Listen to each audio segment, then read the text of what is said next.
এই যে জনাব তারেক রহমান বিএনপির ভারপ্রাপ্ত চেয়ারম্যান, উনি আজকে ঘোষণা করেছেন 31 দফা, যে এই দেশের কল্যাণে, এই দেশের মানুষের কল্যাণে 31 দফা এদেশের মানুষের ভাগ্যকে পরিবর্তন করে দিবে।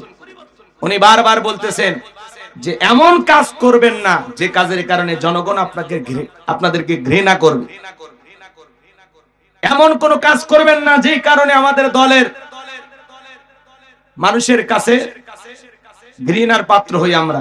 উনি চমৎকার কথা বলেন, ওনার বক্তব্য শুনে ভালো লাগে, কথা কয় না? কিন্তু অনেক ক্ষেত্রে অনেক জায়গায় দুই একজন নেতা কর্মী আছে তাদের কথাবার্তার সাইজ কিন্তু ভালো না। কথা বলেন, কথা বলেন। জনাব তারেক রহমানকে আমরা ধন্যবাদ জানাই যে অতি দ্রুত পারলে দেশে আসেন। কথা কন, দেশে আসেন তাড়াতাড়ি। আপনার 31 দফা কি পুরো বাংলাদেশের মানুষকে আপনি জানিয়ে দেন। কথা বলেন না কেন? আমার ভাইয়েরা, জনাব তারেক রহমানকে আমরা স্যালুট জানাই এই কারণে, উনি বারবার বলতেছেন যে এমন কোন কাজ তোমরা করো না যে কাজের কারণে মানুষ আমাদেরকে অন্য চোখে দেখে। আমরা মানুষের ভালোবাসা নিয়ে সামনে আসতে চাই।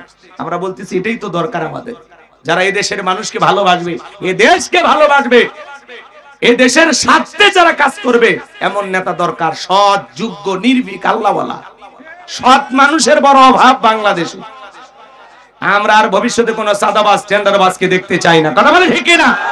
সৎ মানুষ দরকার যারা এই দেশের জন্য জীবন দেবে। কথা বলেন না কেন? আমার ভাইরা, উনি বলেছেন আমাদের 31 দফা এই দেশের মানুষের কল্যাণে, এই দেশের মানুষের স্বার্থের দিকে তাকাইয়া এই দেশের মানুষ সবচেয়ে বেশি উপকৃত হবে এই 31 দফা থেকে। তো উনি 31 দফায় কি কি লিখেছেন সামনে আপনারা জানতে পারবেন। রাগ করেন নাকি? আমার কথা মন খারাপ করছেন? তাহলে আমি কি বললাম? পুরুষ দরকার। কি দরকার মনে থাকবে তো ইনশাআল্লাহ। সম্মানিত ভাইয়েরা আমার, চলেন সামনের দিকে যায়। নবী আমার ডেকে বলে, বেলাল, ইসলামের অবস্থা এখন ভালো না, কালেমা পড়েছো, আপাতত প্রকাশ করা যাবে না। এইজন্য ভাইয়েরা আমার, তামাম পৃথিবীর থেকে তাকায় দেখেন আজও ইসলামের অবস্থা খুব একটা ভালো না। তারপরে আপনাকে আমাকে এইভাবেই চলতে হবে। বাধা আসবে যেখানে, সফলতাও আসবে সেখানে। কথা বলেন, ভয় পাওয়ার কোনো কারণ নাই। মুমিনের পথকে থামিয়ে দেওয়ার শক্তি পৃথিবীর কোন জালেমের নাই। আমরা এগিয়ে যাব দুর্বার গতিতে ইনশাআল্লাহ। চলেন সামনের দিকে যাই। বেলাল ডেকে বলে, নবী আমার জীবনের কোনো দাম নাই। আমার মনে বোমাইকে বলেছিলাম উর্দুম্বা ছাগল পেশাব পায়খানা করে দেয়, এই ঘরে থাকতে আমার বড় কষ্ট হয়, ঘরের ব্যবস্থা করে দেন।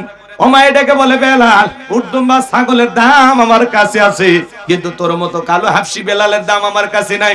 নবী গো, আপনি শুধু আমাকে দোয়া করে দেন, মৃত্যু পর্যন্ত যেন কালেমার পথে টিকে থাকতে পারি। এই কথা বলে আমার ভাইয়েরা হযরতে বেলাল চলে গেলেন। পরের দিন সকালবেলা সূর্য উদয় হয়ে গেছে, অনেকটা বেলা হয়ে গেছে। বেলাল দরজা খোলে না। অন্যান্য চাকর যারা আছে নালিশ নিয়ে চলে গেছে ওমার কাছে। যা বলে, নেতা এখন পর্যন্ত বেলাল দরজা খোলে নাই, তাই বলে হ্যাঁ ঠিক আছে চলো যাই।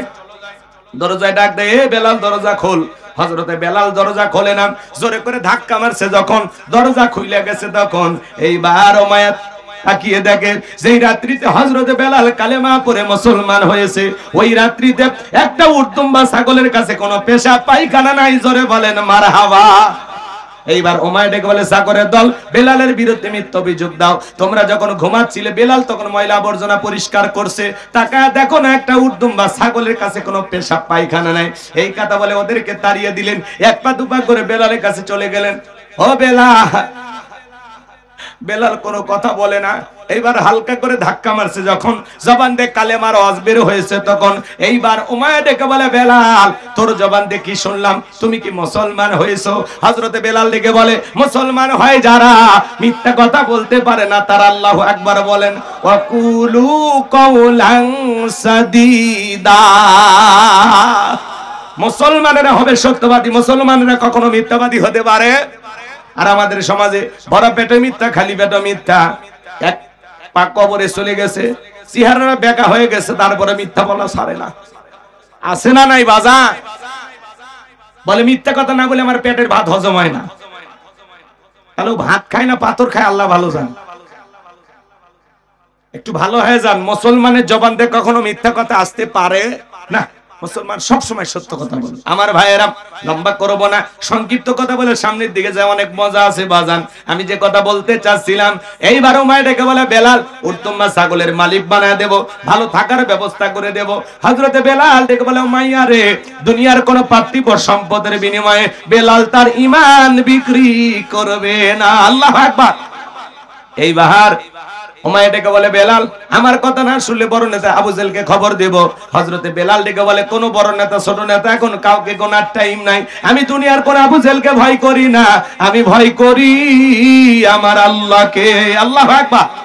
এইবার উমাইয়া দৌড়ে চলে গেল আবু জেহেলের বাড়িতে, যা বলে নেতা সংবাদ খুব খারাপ, আমার বাড়ির কিদুদার বেলাল কালেমা পড়ে মুসলমান হয়েছে। তাই নাকি? বলে হ্যাঁ ঠিক আছে যাও আসতেছি। আবু জেহেলের কিছু সাঙ্গ পাঙ্গ ক্যাডার মাস্তান ছিল, যাদের কাজই গলব মুসলমানদের উপর নির্যাতন জুলুমের স্টিম রোলার চালানো। আজও তাম পৃথিবীর দিকে তাকায় দেখেন বাজান, ওই জালেমদের একটা বিশেষ বাহিনী আছে, যাদের কাজই হলো টুপিওয়ালা দাড়িওয়ালা ইমানদার মুসলমানদের রক্ত নিয়ে খেলা করা। এই আবু জেহেল সেই আবু জেহেল। হযরত আম্মার রাদিয়াল্লাহু তাআলা আনহু তার মা সুমাইয়াকে পথ চলতেছেন। এইবার আম্মারকে ডেকে বলে আম্মার শুনলাম তুমি নাকি মুসলমান হয়েছো, সাথে তোমার মাও নাকি কালেমা পড়েছে। হযরতে সুমাইয়া ডেকে বলে আবু জেহেল যা শুনেছে সত্য, আমরা কালেমা পড়ে মুসলমান হয়েছি। বলে তোমরা কি জানো এর পরিণতি কত ভয়ঙ্কর হতে পারে? বলে আমরা আল্লাহকে ভয় করি, আমাদেরকে ভয় ভীতি দেখায় কোনো লাভ নাই। আবু জেহেল তখন হযরতে আম্মার এবং হযরতে সুমাইয়াকে দুই কুঠির সাথে বাঁধলেন। এইবার আম্মারকে ডেকে বলে আম্মার তোর চোখের সামনে একটা যদি খেলা দেখায়। বলে কি খেলা দেখাবা? বলে তোর চোখের সামনে যদি তোর মার শরীর থেকে কাপড়গুলো খুলে ফেলে দেওয়া হয় কেমন হবে? হযরত আম্মার মাথাটা নিচু করলেন। আবু জেহেল সুমাইয়ার কাছে চলে গেল, আঘাতের পর আঘাত করতে লাগলো, একটানে দেহ থেকে কাপড় খুলে ফেলে দিল। সুমাইয়া মাটির উপরে পড়ে গেল। এইবার আবু জেহেল ডেকে বলে আম্মারের মাথাটা উঁচু করো, ওর মাকে এক নজর দেখুক। হযরতে আম্মারের মাথাটা জোর করে উঁচু করা হলো। ডেকে বলে আল্লাহ জমিনটা যদি ফাঁক হয়ে যাইতো এই দৃশ্য দেখার আগে। আবু জেহেল ডেকে বলে আম্মার এখনো কি নবী মুহাম্মাদের কালেমা ছাড়বি না? হযরত আম্মার রাদিয়াল্লাহু তাআলা ডেকে বলে সুমাইয়া ডেকে বলেন আমার সন্তান আম্মার বেঈমানের কথা ঈমান ছাড়বা না। আমি এমন সন্তান গর্ভে রাখিনি যে সন্তান জালেমের ভয়ে আল্লাহকে ভুলে যাবে। কেমন মা মৃত্যুর আগে সন্তানকে সাহস জুগিয়ে যাচ্ছেন। আল্লাহু আকবার। এইবার আবু জেহেল ধারালো একটা বর্ষা দিয়া হযরত সুমাইয়ার লজ্জাস্থানে আঘাতের পর আঘাত করলেন, রক্ত দিয়া রাস্তা মেখে গেল। হযরত সুমাইয়া শাহাদাত বরণ করবেন, সে সময় সন্তানকে ডেকে বলেন আমার সন্তান আম্মার আমি শাহাদাতের পেয়ালা পান করব। আমি মনে হয় বেশিক্ষণ আর থাকবো না, আমি আমার নাকে জান্নাতের সুগন্ধি পাচ্ছি। ও আমার সন্তান বেঈমানদের কথায় কখনো ঈমান ছাড়বা না। আল্লাহু আকবার। তারা জীবন দিয়েছেন। ইসলামের প্রথম শহীদ হযরতে সুমাইয়া একজন নারী। আল্লাহু আকবার। এই সেই আবু জেহেল বেলালের কাছে এসে বলে বেলাল এই দিকে আয়, আমি তোরে পার্সোনাল ভাবে মহব্বত করি। হে বেলাল এসব কি শুনছি তুমি নাকি মুসলমান হয়েছো? হযরতে বেলাল দেখে বলে মুসলমান হয় যারা মিথ্যা কথা বলতে পারে না তারা। গতকাল রাত্রিতে নবীজির হাতে হাত রেখে আমি কালেমা পড়ে মুসলমান হয়েছি। আবু জেহেল দেখে বলে বেলাল তোমারে উর্দুম্বা ছাগলের মালিক বানায় দেব, ভালো থাকার ঘর বাড়ি ব্যবস্থা করে দেব, ব্যবসা বাণিজ্য যদি করতে চাও দিরহাম টাকা পয়সা যা লাগে দেব রে বেলাল। তুমি চাইতে দি তোমার চাহিদাটা পূরণ করতে আমরা দেরি করব না।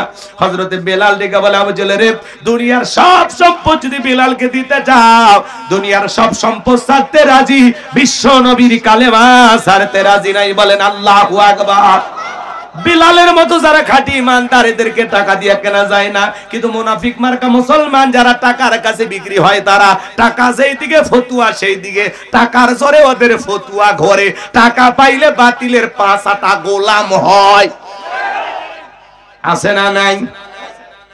টাকা পাইলে বৈধকে অবৈধ বলে ফতুয়া দেয়, অবৈধকে বৈধ বলে চালিয়ে দেয়, টাকার জোরে ফতুয়া ঘরে। এরকম মুনাফিক মার্কা মুসলমান আছে না নাই? বাংলাদেশে নাই, পাকিস্তান আর ভারতে আছে। চলেন বাজান সামনের দিকে যায়। হযরতে বেলালের এই কথা শোনার পরে আবু জাহেল ডেকে বলে, বেলাল সোজা আঙ্গুলে ঘিউ না উঠলে আঙ্গুলে একটু বাঁকা করা লাগবে। এই কথাটা বলে যুবকদের লেলিয়ে তুলে চাবুক দিয়ে পিটাও। হযরতে বেলালকে চাবুক দিয়ে পিটাইতে পিটাইতে কালো চামড়া গুলো ফেটে রক্ত ঝরা শুরু হয়ে গেল। ওরা যত জোরে চাবুক মারে বেলাল তত জোরে আল্লাহর জিকির করে। চাবুক দিয়ে পিটাইতে পিটাইতে কালো চামড়া গুলো ফেটে রক্ত ঝরতেছে। আবু জাহেল ডেকে বলে, বেলাল চাবুক দিয়ে পিটাইতে পিটাইতে কালো চামড়া গুলো ফেটে রক্ত ঝরতেছে রে বেলাল, তারপরে কি নবী মুহাম্মাদের কালেমা ছাড়বি না? হযরতে বেলাল ডেকে বলে, আবু জাহেল রে, মারতে মারতে যদি মেরেও ফেলে দাও জীবনটা দিতে রাজি, নবীজির কালেমা ছাড়তে রাজি নাই। আল্লাহু আকবার। এইবার আবু জাহেল ডেকে বলে, এ বেলালের পায়ে রশি লাগাও। হযরতে বেলালের পায়ে রশি লাগায় উঠের সাথে বাঁধলেন। এরপরে বাজান গো আমার মরুভূমির উত্তপ্ত গরম বালিতে হযরতে বেলালকে ছেঁচড়ায় ছেঁচড়ে নিয়ে ঘোরা হলো। আরবের বালিগুলো এত গরম, চাল দিলে মুড়ি হয়ে যায়। হযরতে বেলালকে ছেঁচড়ায় ছেঁচড়ে নিয়ে ঘোরা হলো। বাবলা গাছের কাটা গুলো জিহ্বার ভিতরে পেরেকের মতো মারা গেল।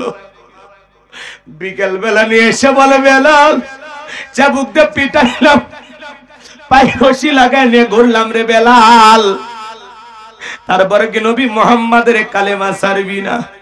হযরতে বেলাল ডেকে বলে, আবু জাহেল রে, মারতে মারতে যদি মেরেও ফেলে দাও, বেলালের নিঃশ্বাস থাকবে যতদিন, বেলাল ইসলামের পথে টিকে থাকবে ততদিন। আল্লাহু আকবার।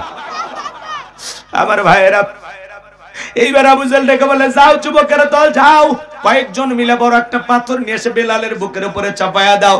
বেশ কয়েকজন যুবক মিলে বিশাল বড় একটা পাথর নিয়ে আসা হযরতে বেলালের বুকের উপরে চাপায়া দিল। আবু জাহেল মনে করলো পাথরের চাপার আঘাতে বেলাল মারা যাবে, এই কথা ভেবে কাফেররা চলে গেল।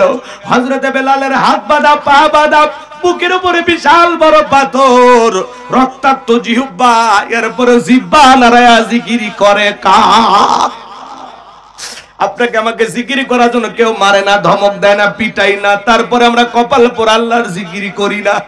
হাদিস শরীফের ভিতরে আসছে বাজান, যার জিহ্বাটা আল্লাহর জিকিরে ভিজা থাকবে, ওই জিহ্বাওয়ালা মানুষ কোনোদিন জাহান্নামের আগুনে জ্বলবে না। আল্লাহ বলেন, ফাযকুরুনি ফাযকুরুনি আযকুরুকুম ওয়াশকুরুলি ওয়ালা তাকফুরুন, তোমরা আমারে স্মরণ করো, আমি আল্লাহ তোমাদেরকে স্মরণ করব। কৃতজ্ঞতা প্রকাশ করো, অকৃতজ্ঞ হয়ো না। সব সময় আল্লাহর জিকির করবেন। মাঠে কাজ করতে করতে জিকির করা যায়, ব্যবসা বাণিজ্য করতে জিকির করা যায়, রিকশা ভ্যান চালাতে চালাতে জিকির করা যায়। সুবহানাল্লাহ, আলহামদুলিল্লাহ, আল্লাহু আকবার, লা ইলাহা ইল্লাল্লাহ, লা ইলাহা ইল্লাল্লাহ, সুবহানাল্লাহি বিহামদিহি, সুবহানাল্লাহিল আযীম। তাহলে সব সময় জবানে জিকির চালু থাকবে কার? আরেকটু জোরে বলেন কার? একটু চিৎকার মেরে ডাক দেন, আল্লাহ, আল্লাহু আকবার। কষ্ট পাইছেন আপনারা? হযরতে বেলাল রক্তাক্ত জিহ্বা, তারপরে আল্লাহর জিকির বন্ধ করে না, চোখের পানি ছেড়ে দিয়ে কাঁদে না, দেখে বলেন, আল্লাহ, আমি বেলালের বুকের উপরে পাথর থাকার কারণে তোমার মতো মালিকের জিকির করতে বড় কষ্ট হয়। তুমি তো সেই আল্লাহ, ইব্রাহিমের জন্য যদি নমরুদের আগুনকে ফুলের বাগান বানায় দিতে পারো, ও আল্লাহ তুমি কি পারো না আমি বেলালের বুকের পাথরটাকে তুলার মতো নরম বানায় দিতে? হযরতে বেলাল দোয়া করতে দেরি, আসমানের মালিক আল্লাহ দোয়া কবুল করতে দেরি করে নাই। বেলালের বুকের পাথরটাকে আমার আল্লাহ তুলার মতো নরম বানিয়ে দিয়েছেন। বলুন সুবহানাল্লাহ। আশিকে রাসূল বেলাল, নবীর পাগল বেলাল। নবীজি যখন মক্কা নগরীতে পথ চলতো, হযরত বেলাল একবার ডানে যায় একবার বামে যায়। নবী আমার ডেকে বলে, বেলাল বুঝিনা, একবার ডানে যাও একবার বামে যাও, কারণটা কি? ডেকে বলে, নবী গো, আপনি ইসলামের দাওয়াত দেন, কোরআনের প্রচার করেন, ওই কাফেরগুলো আপনার শত্রু, আপনাকে টার্গেট করে যদি ডান থেকে তীর নিক্ষেপ করে, নবী গো, ওই তীরটা যেন সর্বপ্রথম বেলালের বুকের ভিতরে ঢোকে, আবার যদি বাম দিক থেকে নিক্ষেপ করে, ওই তীরটা যেন সর্বপ্রথম আমি বেলালের বুকের ভিতরে ঢোকে। আমি বেলাল মারা গেলে ইসলামের ক্ষতি হবে না, আপনি নবী মারা গেলে ইসলামের মাথা উঁচু করে সামনের দিকে দাঁড়াতে পারবে না। বলুন আল্লাহু আকবার। সেই বেলালের নির্যাতন জুলুমের কথা যখন বিশ্ব নবীর কান পর্যন্ত পৌঁছে গেল, আমার নবী ডেকে বলে, আবু বকর, বেলালের কষ্টের কথা সহ্য হয় না, যাও তুমি একটা কিছু করো। হযরত আবু বকর সিদ্দিক রাদিয়াল্লাহু তাআলা আনহু কয়েক গুণ দাম বেশি দিয়া গোলামীর জীবন থেকে হযরত বেলালকে আজাদ করলেন, মুক্ত করলেন। বলুন আল্লাহু আকবার। এই যখন ইসলামের অবস্থা, এই জন্য নবীজির মনটা ভীষণ খারাপ। নবীর যখন মন খারাপ, নবীকে বিশ্ব নবীকে সান্ত্বনা দেওয়ার দায়িত্ব কার? আমার আল্লাহ ডেকে বলে, জিবরাইল, আমার বন্ধুর মা নাই, বাবা নাই, আমি স্যার আমার বন্ধুর কেউ নাই রে জিবরাইল। আমার বন্ধুর মনটা হয়েছে ভারী, আমি আল্লাহ সইতে নাহি পারি। লাহু মাহফুজ থেকে সূরা কাউসার নিয়ে যায় আমার বন্ধুর উপরে নাজিল কর তাড়াতাড়ি। বলুন আল্লাহু আকবার। আমার নবী ডেকে বলে, আনাস, আমার মনটা কেন খারাপ তোমরা জানো? কিন্তু আমার মুস্কি হাসি দেওয়ার কারণ হলো, এই মাত্র আসমান থেকে জিবরাইল এসে আমার উপরে সূরা কাউসার নাজিল করলো। বিশ্ব নবী তখন হাসতে হাসতে সাহাবায়ে কেরামদের সামনে তেলাওয়াত করে শুনিয়ে দিলেন। সবাই জবান ছেড়ে আমার সঙ্গে তেলাওয়াত করুন। ইন্না আ'তাইনাকাল কাউসার ফাসাল্লি লিরাব্বিকা ওয়ানহার ইন্না শানিয়াকা হুয়াল আবতার। আল্লাহু আকবার। খারাপ লাগে?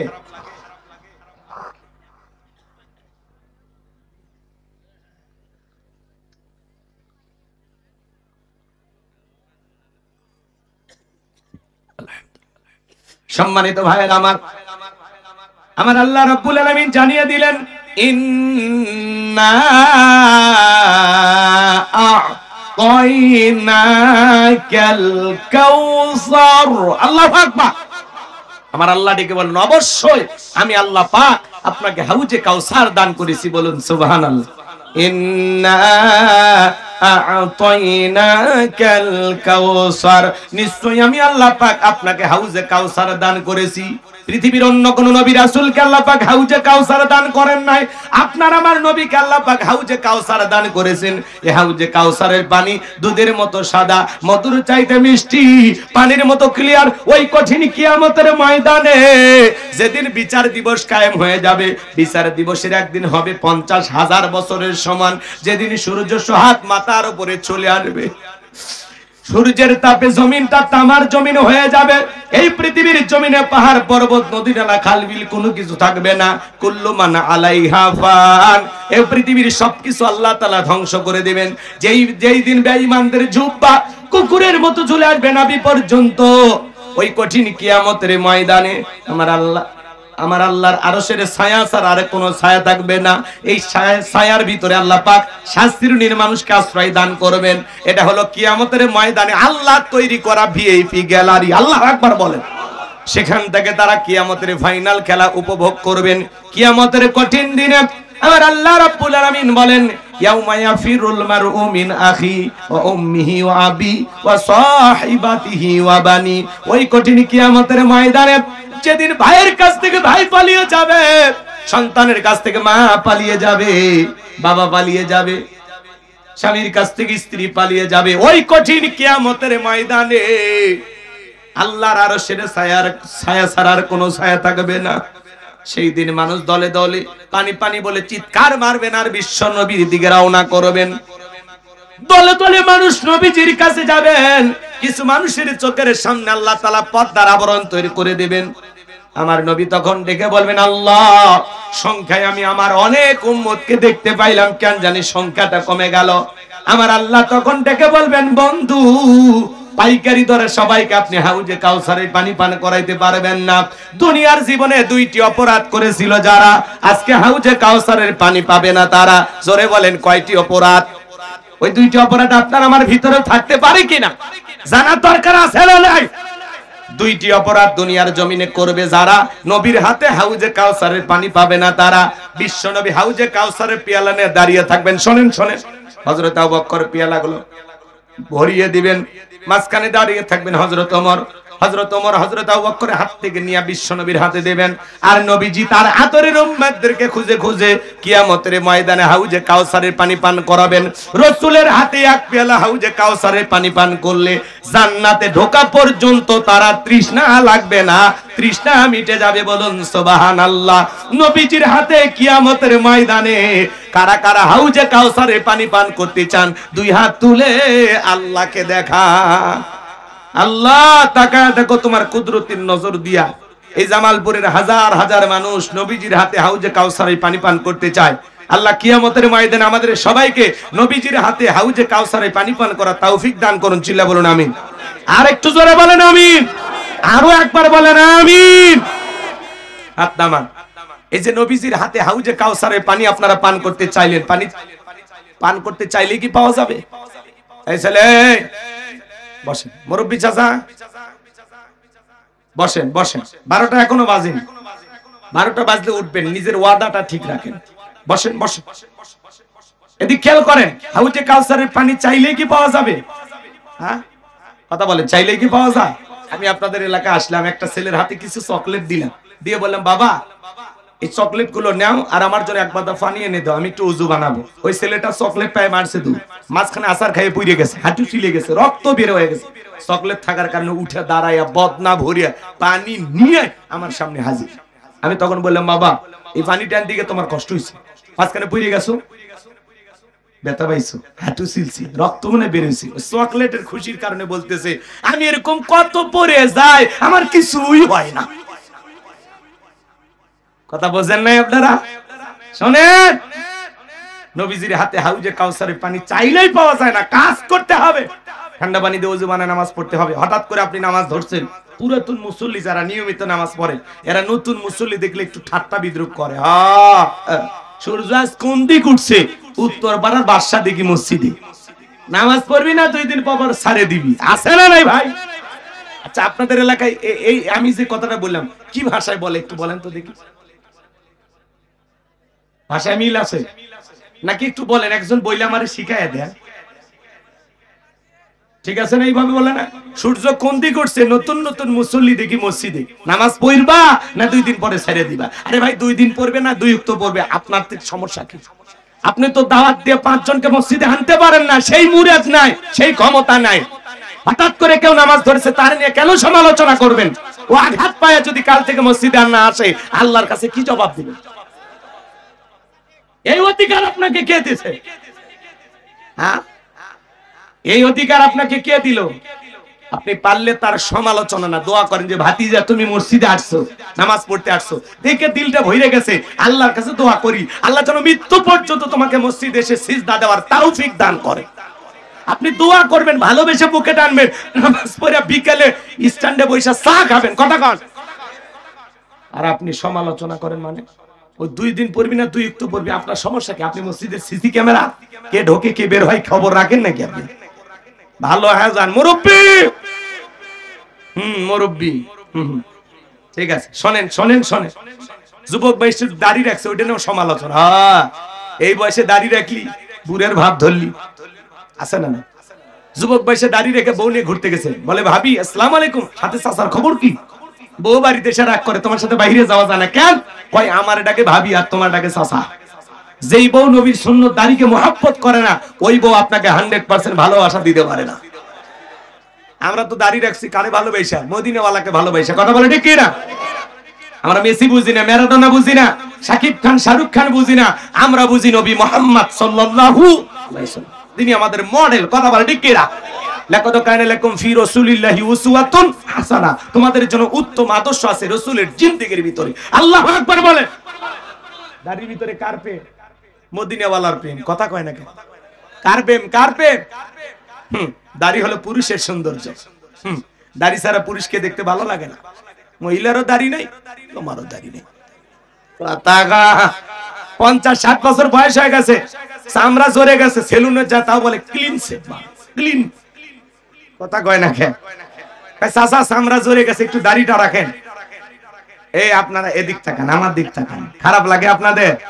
হ্যাঁ চাচা এই বসে একটু দাড়ি রাখেন, কয় না চুলকে, তো দাড়ি রাখলে চুলকে বেটা, কবরে যা ফেরেশতারা চুলকানির মলম নিয়ে বসে আছে, তোর জায়গা মতো মলম লেগে দিবি। কথা কোন ঠিক কিনা? এই জন্য দাড়ি রাখতে হবে। কথা বলেন। দাড়ি হলো পুরুষের সৌন্দর্য। হ্যাঁ মা, দাড়ি রাখলে যে স্বামীর কি গুণ সেটা তো তুমি বুঝবা না। হ্যাঁ, দাড়ি রাখা এরা আসল পুরুষ। কথা কোন ঠিক কিনা? দাড়ি রাখবেন তো ইনশাআল্লাহ। কোন কোন যুবক আজ থেকে দাড়ি রাখবে হাত তুলে দেখো। যারা দাড়ি রাখেননি তারা হাত তুলে। কি দাড়ি রাখবেন তো ইনশাআল্লাহ? এই যে এতগুলো মানুষ যদি আজকের মাহফিল থেকে দাড়ি রাখে, আজকের মাহফিলকে কবুল করবেন কে? আলহামদুলিল্লাহ, আলহামদুলিল্লাহ। আল্লাহ কবুল করেন, জোরে বলেন আমিন। সম্মানিত ভাইরা আমার, তাহলে হাউজে কাউসারের পানি চাইলে পাওয়া যাবে না। হাউজে কাউসারের পানি পান করতে গেলে কাজ করতে হবে দুইটি। জোরে বলেন কয়টি? দুইটা আঙ্গুল তুলে বলেন তো, কাজ করতে হবে কয়টি? দুইটি। আর জোরে আল্লাহ তাআলা সেটা 2 নাম্বার আয়াতে জানিয়ে দিলেন। সবাই আমার সঙ্গে তেলাওয়াত করুন। ফাসাল্লিলি রাব্বিকা ওয়ানহার। বলেন বলেন, ফাসাল্লিলি রাব্বিকা ওয়ানহার। 1 নাম্বার হলো রবের উদ্দেশ্যে সালাত আদায় করা লাগবে। ফাসাল্লিলি রাব্বিকা, রবের উদ্দেশ্যে সালাত, নামাজ হবে একমাত্র কার জন্য? قل إن صلاتي ونسكي ومحياي ومماتي لله رب العالمين। সূরা আনআম আয়াত নাম্বার 162। আমার আল্লাহ রাব্বুল আলামিন জানিয়ে দিলেন, নবীজি আপনি বলুন, আমার নামাজ, আমার কুরবানি, আমার জীবন, আমার মরণ লিল্লাহি রাব্বিল আলামিন, আসমান জমিনের প্রতিপালকের জন্য। তাহলে মুমিন জীবনের সব ইবাদত হবে একমাত্র আল্লাহ তাআলাকে রাজি খুশি করার জন্য। কথা বলেন ঠিক কি না? কথা আফলাহাল মুমিনুন আল্লাযীনা হুম ফি সালাতিহিম খাশিউন। অবশ্যই মুমিনেরা সফল যারা নিজেদের সালাত বিনয়ের সহিত, নম্রতার সহিত, আল্লাহর ভয় নিয়ে আদায় করে। নামাজ হবে একমাত্র কার জন্য? ফাসাল্লি রাব্বিকা, রবের উদ্দেশ্যে সালাত, রবের উদ্দেশ্যে সালাত একমাত্র আল্লাহর জন্য যদি নামাজ হয়, আমার আল্লাহ বলেন ফালিয়াবুদু রাব্ব হাযাল বাইত الذي أطعمهم من جوع وآمنهم من خوف। আমার আল্লাহ তাআলা রেখে বলেন, এই ঘরের মালিকের ইবাদত করো। ইবাদত যদি ইবাদতের মতো হয়, নামাজ যদি নামাজের মতো হয়, বান্দারে আমি আল্লাহ 2টা জিনিস দেব। যে বান্দা 5 ওয়াক্ত সালাতে মাথা নত করে আমি আল্লাহকে সিজদা দেবে, ও বান্দা নামাজ যদি নামাজের মতো হয়, আল্লাযী আত'আমাহুম মিন জু'। 1 নাম্বার আমি আল্লাহ তোমাদের জন্য রিজিকের ব্যবস্থা করব। বলেন তো বাজান, রিজিক দেওয়ার মালিকে? রাতের বেলা একটা প্রাণী বের হয়, কু কয়া ছিল, নাম শিয়াল পণ্ডিত। আপনাদের এলাকা আছে? ওর নামে কি জামালপুরে ভাতের হোটেল আছে, মুরগির হোটেল আছে, ব্যাংকের অ্যাকাউন্টে টাকা জমানো আছে। ওটা বসা করে গায়ে চলে, বস, ওরে বসায় দাও, বস বাবা বস। ভাতিজা কিসের আধা ঘন্টা তোমার পেশাব লাগে গো? পেশাব লাগবে জামালপুর, পেশাব করবি যায় টাঙ্গাইল, মধুপুর। ওটা পুরুষ। 12টার আগে উঠবে না বলছি না, মাথা সোজা করা যাবে না। বসেন, জোর করে হলে কয়েকটা মিনিট কথা শুনেন। আসল রহস্য আছে এখন। আপনি জান কে? আসল মজা তো এখন। ঘটনা তো ভালোই লাগলো, তো তাফসীর ভালো লাগে না? পয়েন্টে পয়েন্টে কথা বলতে হবে। কি হলো, তাফসীর ঠিক আছে তো? আলহামদুলিল্লাহ। এটা বোঝেন, ওয়াজ বুঝে যান। হাউজে কাউসারের পানি চাইলে তো পাওয়া যাবে না, মামুর বাড়ির ডাল না, গেলে এক ডাবু খাইতে দিন। জান্নাতে যেতে হলে কষ্ট করতে হবে। শোনেন শোনেন, এরপরে যারা ওঠা বসা করতেছেন যদি পারেন, ওই যে রাস্তার পাশে আমার একটা গাড়ি রাখা আছে, রাস্তার নামার পরে আপনাদের এই রোডে আসছি, ওখানে আমার লেখা একটা বই আছে, শেষ বিদায়। একজন মানুষকে নবীজির তরিকায় কিভাবে বিদায় করতে হয়। মৃত ব্যক্তিকে চুমা খাওয়া জায়েজ না হারাম? স্বামী স্ত্রী মারা গেলে একে অপরকে গোসল করাইতে পারবে কিনা? মৃত স্বামী স্ত্রী চুমা খাইতে পারবে কিনা একে অপরকে? এরপরে আত্মহত্যা করে যদি কেউ মারা যায়, তার জানাজায় যাওয়া যাবে কিনা? জান্নাত জাহান্নাম সম্পর্কে, আখিরাত সম্পর্কে, কবরের সলজব সহ বেশ কিছু দোয়া সহ 2টি গজল সহ 76 পৃষ্ঠার বইটা, প্রত্যেকটা কথার দলিল দেয়া আছে। এক কথা আখিরাত মুখী যত কথা আছে সংক্ষিপ্ত করে হলে তুলে ধরা আছে। যদি পারেন আপনারা নিয়ে যাবেন ইনশাআল্লাহ। 50 টাকা হাদিয়া দিয়ে আমার ড্রাইভারের কাছে বললেই ইনশাআল্লাহ নিতে পারবেন। এই যুবক বসো, তাকবীর দেন, লিল্লাহি তাকবীর। এগুলো তো আপনারা কিনবেন না, আপনারা কেন উপন্যাস। যুবকেরা উপন্যাস বোঝেন? উপন্যাস কিনে প্রেম কেন কাঁদায়, যৌবনের মৌবনে অভিশাপ্ত রাত, মিলন হবে কতদিনে, তোর মরণের পরে। এগুলো আজে বাজে উপন্যাস কিনলে চরিত্র ধ্বংস হয়ে যাবে। কারণ মানে ঠিক কিনা? প্রত্যেকটা মুসলমানের ঘরে একটা সিরাত গ্রন্থ থাকা দরকার আছে না নাই? নবীজির জীবনের শুরু থেকে শেষ পর্যন্ত জানার দরকার আছে না নাই? হ্যাঁ, কিনবেন তো ইনশাআল্লাহ, যদি পারেন নিয়ে যাবেন। ওই বইটার ভিতরে আমার 2টা নাম্বার দেয়া আছে, আমার মাদ্রাসার ঠিকানা সব দেয়া আছে। চলে সামনের দিকে। এ যুবক, এই এদিক তাকো, তাকবীর দাও, লিল্লাহি তাকবীর। আচ্ছা ঘুমাইছেন নাকি? হাতটা তোলেন তো, সবাই একটু হাত তোলেন তো, তাকবীর দেন তো। লিল্লাহি তাকবীর। আল কোরআনের আলো এই সংসদে জালো, লিল্লাহি তাকবীর। হাত নামান, বাঘের বাচ্চার মতো আওয়াজ দিবেন। ঘুমানোর দিন চলে গেছে, এখন একটু জাগেন। জাগে বাতিল ভাগার ব্যবস্থা করে দেন। সামনে যেন কোরআনের রাজ কায়েম হয়।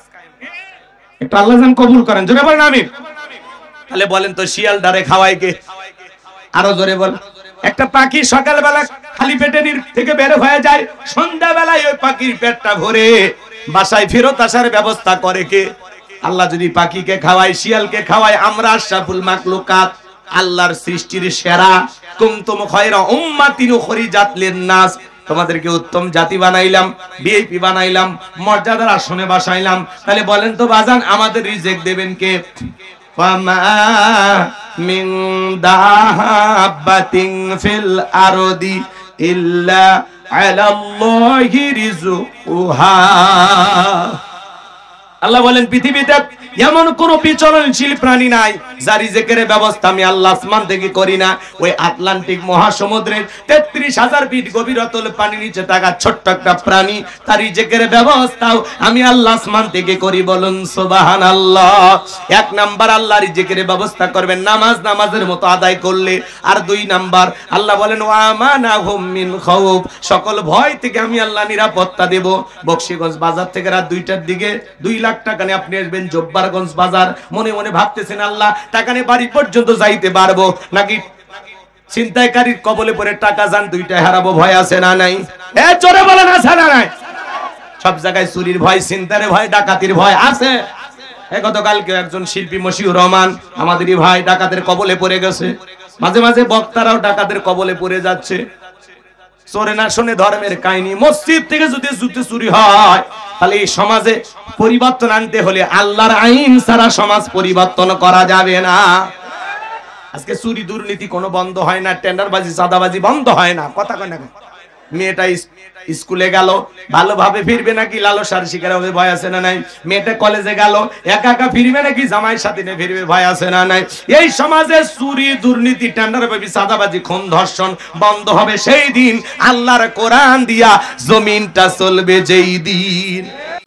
আর ভারতের পানি পড়া দিয়ে বাংলাদেশ চালাইলে এই 56,000 বর্গ মাইলের 56 ইঞ্চি মাটিতেও শান্তি প্রতিষ্ঠিত কোন নেতা করতে পারবে না, পারবে না, পারবে না। সারাটা জীবন দেখলেন পেপার খুললে খুন ধর্ষণ, খুন ধর্ষণ। কথা কয় না? চুরি ডাকাতি দিনের ঢাকা শহরে প্রকাশ্যে ছিনতাই হচ্ছে, প্রকাশ্যে। আমরা বলতেছি এই সমাজে চুরি বন্ধ করতে হলে আল্লাহর আইন চালু করেন। 1500 বছর আগে আল্লাহ আইন দিয়েছেন, ওয়াসারিকু ওয়াসারিকাতু ফাকতউ আইদিয়াহুমা জাযাআম বিমা কাসাবা নাকালাম মিনাল্লাহ। আজ থেকে 1500 বছর আগে সূরা মাইদার 38 নম্বর আয়াতে আল্লাহ আইন দিয়েছেন, চোর পুরুষ হোক আর নারী হোক, আল্লাহর বিধান, আল্লাহর ফয়সালা। অপরাধ যদি প্রমাণিত হয়, চোরের ডান হাতের কবজি কেটে দাও। একটা চোরের হাত কেটে বাইতুল মাকারামের সামনে নিয়ে আসে সোশ্যাল মিডিয়াতে যদি প্রচার প্রসার করতাম, আমার ভাইয়েরা, আর যদি বলা হতো বাংলাদেশের পার্লামেন্টে আইন পাস করা হলো, চোর যদি চুরি করে হাতের কবজি কেটে দেওয়া হবে। একটা চোরের হাত কেটে খালি পরীক্ষা করে দেখেন, টেস্ট করে দেখেন, বাকি চোরেরা তওবা করে আল্লাহর ওলি হয়ে যাবে। কিন্তু কে শোনে কারো কথা? আজও গেল না মনের ব্যথা। এখন উচিত কথা যদি কই, পিঠের ওপর দিয়া যাবি মই। এ আনন্দে কিছু লোক কিনা খাবে বগুড়ার স্পেশাল দই। যত দোষ নন্দ ঘোষ, সত্যটা বললে দোষ, করলে অন্যায়ের প্রতিবাদ, নামটা হবে তোমার মৌলবাদ, নামটা হবে তোমার জঙ্গিবাদ। আল্লাহর আইন ওদের কাছে ভালো লাগে না। ওদের কাছে বলে না ১৫০০ বছরের আইন, এগুলো ব্যাকডেট। ব্যাকডেট না আপডেট বেটা, খালি টেস্ট কর। ৫৩ বছরে প্রত্যেক বছর এদিক প্রত্যেকবার প্রধানমন্ত্রী হয়েছে মুসলমান, নামাজের ন্যূনতম বিল বাংলাদেশের পার্লামেন্টে পাস করেনি, এমন মুসলমান দিয়ে কখনো ইসলাম কায়েম হবে না। এই কথা কোন রাগ করেন কে? এটা ওয়াজ মাহফিল, এটা রাজনৈতিক মঞ্চ। আমি আল্লাহর আইনের কথা বলতেছি।